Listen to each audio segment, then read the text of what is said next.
बिहार सरकार ने सोमवार को जाति आधारित गणना के आंकड़े जारी कर दिए हैं।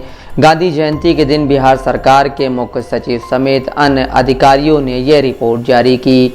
प्रेस कॉन्फ्रेंस में अपर मुख्य सचिव विवेक सिंह ने बताया कि जातिगत सर्वे के मुताबिक बिहार की कुल आबादी 13 करोड़ के करीब है। रिपोर्ट के मुताबिक अति पिछड़ा वर्ग 27.12%, अत्यंत पिछड़ा वर्ग 36.01%, अनुसूचित जाति 19.65%, अनुसूचित जनजाति 1.68% और अनारक्षित यानी सवर्ण 15.52% हैं। इस जातिगत सर्वे से बिहार में आबादी का धार्मिक आधार भी पता चला है। सर्वे रिपोर्ट के मुताबिक बिहार में सबसे ज़्यादा तादाद हिंदुओं की है। बिहार में 10,71,92,958 लोगों ने अपने आप को हिंदू बताया है, यानी बिहार की कुल आबादी में 81.9% हिंदू हैं। इनके बाद सबसे बड़ा धार्मिक समूह मुसलमानों का है। राज्य में 2,31,49,925 लोगों ने अपने आप को मुसलमान बताया है। बिहार में मुसलमानों की आबादी 17.7% है। इसके बाद ईसाई 0.05%, बौद्ध 0.08%, जैन 0.09% हैं, जबकि 2,146 लोगों ने बताया है कि वो किसी धर्म को नहीं मानते हैं। बिहार में कुल सर्वेक्षित परिवारों की कुल संख्या 2,83,44,107 है और इसमें कुल जनसंख्या 13,07,25,010 है। इसमें अस्थायी प्रवासी स्थिति में 53,72,022 लोग हैं। साल 1931 तक भारत में जातिगत जनगणना होती थी। साल 1941 में जनगणना के समय जाति आधारित डेटा जुटाया जरूर गया था, लेकिन प्रकाशित नहीं किया गया।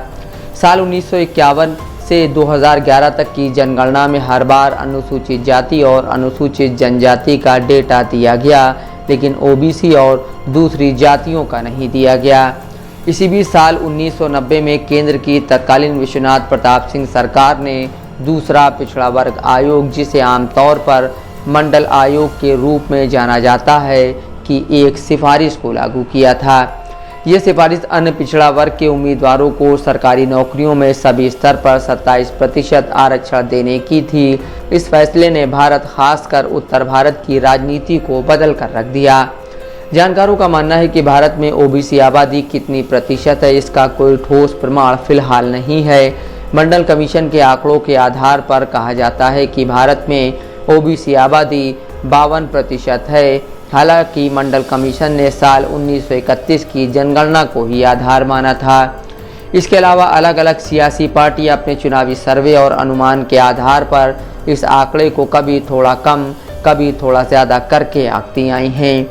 लेकिन केंद्र सरकार जाति के आधार पर कई नीतियां तैयार करती है। ताज़ा उदाहरण नीट परीक्षा का ही है, जिसके ऑल इंडिया कोटे में ओबीसी के लिए आरक्षण लागू करने की बात मोदी सरकार ने कही है। केंद्रीय गृह राज्य मंत्री नित्यानंद राय ने 20 जुलाई 2021 को लोकसभा में दिए जवाब में कहा था कि फिलहाल केंद्र सरकार ने अनुसूचित जाति और जनजाति के अलावा किसी और जाति की गिनती का कोई आदेश नहीं दिया है।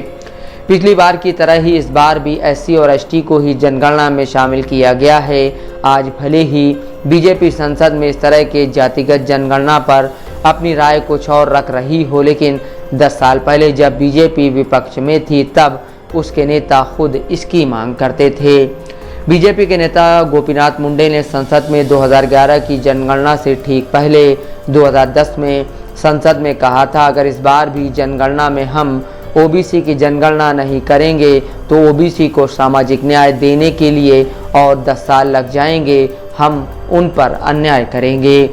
इतना ही नहीं, पिछली सरकार में जब राजनाथ सिंह गृह मंत्री थे, उस वक्त 2021 की जनगणना की तैयारियों का जायजा लेते समय 2018 में एक प्रेस विज्ञप्ति में सरकार ने माना था कि ओबीसी पर डेटा नई जनगणना में एकत्रित किया जाएगा, लेकिन अब सरकार अपने पिछले वादे से संसद में ही मुकर गई है।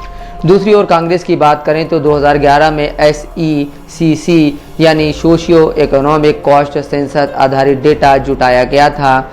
4,000 करोड़ से ज़्यादा रुपए खर्च किए गए और ग्रामीण विकास मंत्रालय और शहरी विकास मंत्रालय को इसकी जिम्मेदारी सौंपी गई।